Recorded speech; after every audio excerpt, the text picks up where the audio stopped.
Tout sur elle. Tout sur elle. Tout sur elle. Tout sur elle. Tout sur elle. Tout sur elle. Tout sur elle.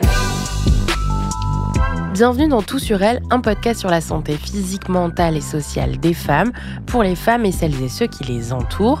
Bref, c'est pour tout le monde et c'est un podcast d'Anna Roy. Salut Anna. Salut Nina. Anna, ça fait un petit bout de temps que t'es sage-femme, t'es aussi très engagée et par ailleurs tu as écrit plein d'ouvrages sur la santé des femmes, sur la maternité, dont l'inoubliable C'est ma grossesse chez l'Iconoclaste.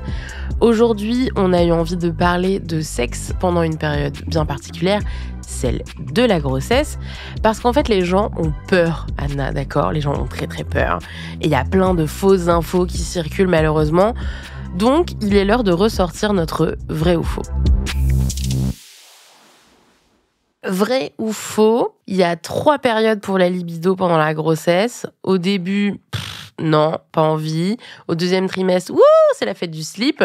Et à la 3e, non, pas envie. Archi faux, c'est ce qu'on entend et ce qu'on lit absolument partout, y compris d'ailleurs dans les ouvrages de médecine destinés aux futurs médecins et aux futures sages-femmes. Et pourtant, vraiment, il faut se sortir ça de la tête, absolument. Alors, ce qui est vrai, c'est qu'au 1er trimestre, au 3e trimestre, au 1er trimestre, des fois, on a des nausées, etc. Donc, on est moins encline à faire l'amour. Et qu'au 3e trimestre, on est parfois très alourdi, on a parfois pas mal de douleurs, etc. Et donc, on est moins encline. Mais en fait, tout ça, il faut sortir ça de la tête. La libido, elle fluctue en fonction des jours, en fonction des trimestres. Il y a des femmes qui vont pas du tout avoir envie de faire l'amour pendant 9 mois. Il y en a d'autres qui vont se révéler être des bêtes de sexe pendant 9 mois. D'autres, un jour oui, un jour non. D'autres, un trimestre oui, un trimestre non. Bref, il n'y a aucune règle. Et donc, surtout, sortez-vous de ces schémas-là de la tête parce que, en fait, ça agit comme des espèces de prophéties autoréalisatrices et surtout, vous vous sentez anormal dès que vous sortez de la norme. Donc, non, il y a vraiment aucune règle en matière de sexualité, non. Cette idée-là, elle est vraiment basée sur 1er trimestre, t'es malade. Ouais. 2e trimestre, c'est la folie parce que quoi Grosso modo, ils disent 1er trimestre, t'es malade et en plus t'as peur de la fausse couche. 2e trimestre, en fait, c'est le meilleur moment de la grossesse, t'as aucun souci, donc en fait, t'as envie de faire l'amour. Et 3e trimestre, t'es de nouveau alourdi, t'as plus envie. Enfin, c'est extrêmement schématique.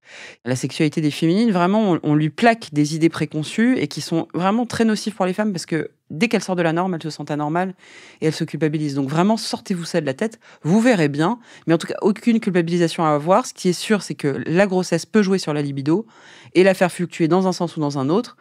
Il faut juste, accueillir ça et en parler avec son partenaire de façon extrêmement simple. Mais d'ailleurs, chez le partenaire aussi, ça fait fluctuer la libido. Il y a des hommes, des femmes que ça va terriblement exciter de voir sa partenaire enceinte et puis d'autres que ça va considérablement freiner. Le tout, c'est d'en parler, quoi. Vrai ou faux, pendant la pénétration, le sexe du futur père peut toucher la tête du bébé. Alors non, à moins d'avoir une batte de baseball en guise de pénis. Une batte de baseball, on peut, mais... Bref, on va pas rentrer dans des détails scabreux. Mais en tout cas, ce qui est sûr, c'est que de toute façon, votre enfant, il est protégé par du liquide amniotique, par une poche des os, par un utérus. Et donc, voilà, il n'y a pas de problème. C'est pas une bistouquette qui va pouvoir faire quoi que ce soit. Et, je le rappelle, les bistouquettes ne font pas la taille d'une balle de baseball. Il n'y a qu'à voir, nous, quand, par exemple, on vous examine avec nos doigts, la difficulté parfois qu'on a à attraper votre col de l'utérus. Voilà, je vous fais pas de dessin, mais en tout cas, non, il n'y a aucun risque d'assommer le bébé, de le blesser et de je sais pas quoi d'autre. Même Rocco Siffredi, je pense qu'il peut pas assommer le bébé. Non, et puis le vagin est très élastique et ça part sur les... Enfin bon, bref. Mais explique, parce que... Vous voyez, il y a ce qu'on appelle des cul-de-sac. C'est-à-dire qu'en fait, le vagin est très élastique et donc on peut aller dans des coins qui sont pas forcément du tout sur le bébé, quoi. Par ailleurs, il peut bouger le bébé aussi, enfin, j'imagine. Oui, non mais de toute façon... Ça n'a aucun sens de penser ça. Mais c'est très mignon de s'inquiéter, mais sortez-vous ces inquiétudes, quoi.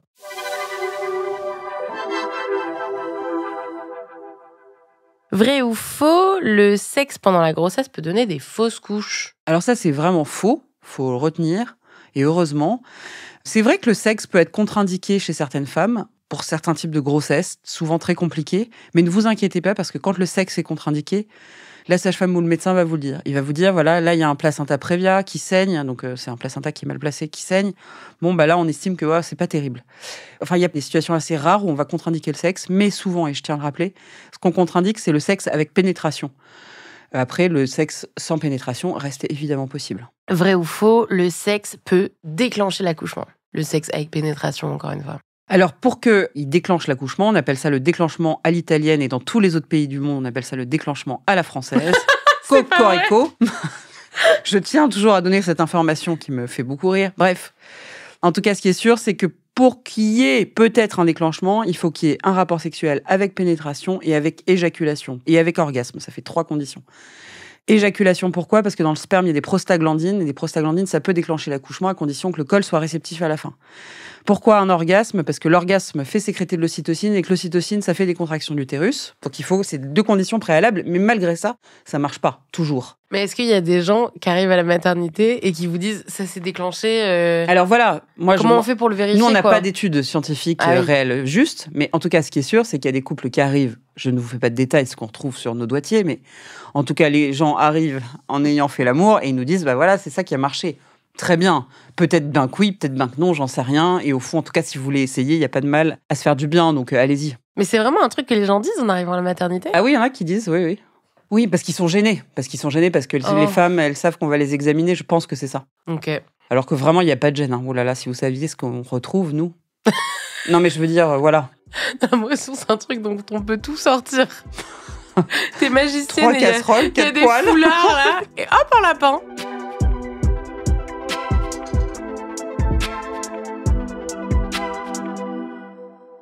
Vrai ou faux, il faut pas utiliser de sextoy pendant la grossesse. Non, c'est faux, c'est vraiment faux.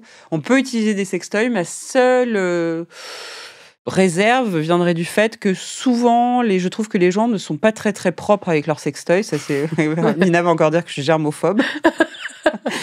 Mais ce qui est sûr, c'est que quand même, surtout quand il y a des passages de l'anus au vagin, faut quand même, suivez bien les notices d'utilisation des sextoys, donc pas de problème, mais vous les nettoyez correctement. Qu'est-ce qui pourrait faire peur aux gens dans le fait d'utiliser des sextoys, en fait ? Les vibrations.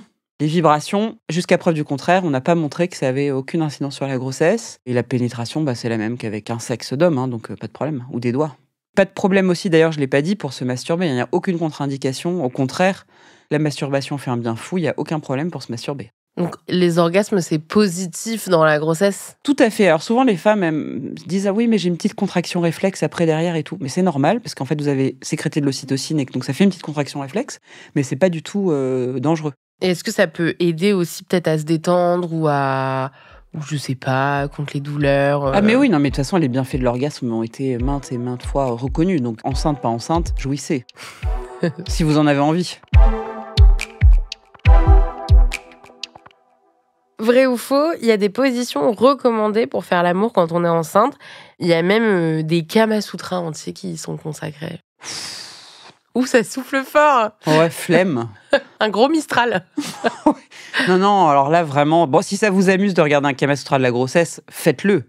Mais en soi, vous faites toutes les positions que vous voulez, évidemment dans la limite de votre confort. Si à chaque fois vous vous mettez dans une position, vous faites un malaise, vous arrêtez cette position. Mais sinon, en soi, toutes les positions sont autorisées. Il y en a qui sont plus compliquées. C'est vrai, quand on a un ventre de 9 mois, l'encombrement n'est pas le même.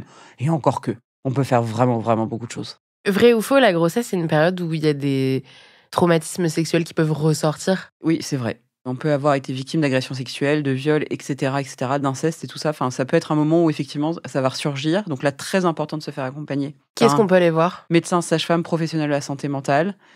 Sexologue, mais peut-être pas dans un premier temps, et même de manière générale, quand il y a des problèmes sexuels qui apparaissent au moment de la grossesse, et qu'on a du mal à en parler simplement avec son partenaire, n'hésitez pas à aller voir les sexologues. Il y a des sages-femmes et des médecins sexologues qu'on peut aller voir, et vous pouvez vraiment en parler même avec votre sage-femme. On a l'habitude de parler de sexualité toute la journée, donc il n'y a aucun souci, parlez-nous-en, et on trouvera une solution. Toi, c'est quelque chose que tu as constaté chez les femmes, que cette période-là, c'était...